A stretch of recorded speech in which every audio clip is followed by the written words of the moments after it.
ಅಖಿಲ ಭಾರತ ಕನ್ನಡ ಸಾಹಿತ್ಯ ಸಮ್ಮೇಳನ ನಿಟ್ಟಿನಲ್ಲಿ ಇಡೀ ನಾಡಿನಾದ್ಯಂತ ಕನ್ನಡ ರಥಯಾತ್ರೆ ಪ್ರಾರಂಭವಾಗಿದೆ.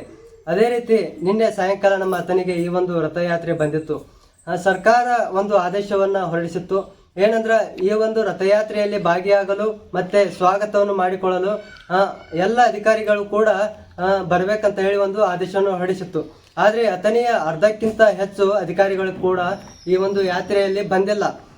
ಈ ಯಾತ್ರೆಗೆ ಅವರು ಅವಮಾನ ಮಾಡಿದ್ದಾರೆ ಮತ್ತು ತಾಲೂಕಾ ಆಡಳಿತ ಇವರ ಮೇಲೆ ಶಿಸ್ತುಬದ್ಧ ಕ್ರಮವನ್ನು ಕೈಗೊಳ್ಳಬೇಕು. ಒಂದು ವೇಳೆ ಕ್ರಮವನ್ನು ಕೈಗೊಳ್ಳದೆ ಹೋದರೆ ನಮ್ಮ ಕನ್ನಡ ಪರ ಸಂಘಟನೆಗಳು ಇವರ ವಿರುದ್ಧ ಹೋರಾಟಕ್ಕೆ ಇಳಿಯಬೇಕಾಗುತ್ತಂತೆ ಹೇಳಿ ಈ ಮೂಲಕ ಎಚ್ಚರಿಕೆಯನ್ನು ಕೊಡ್ತಾ ಇದ್ದೀವಿ.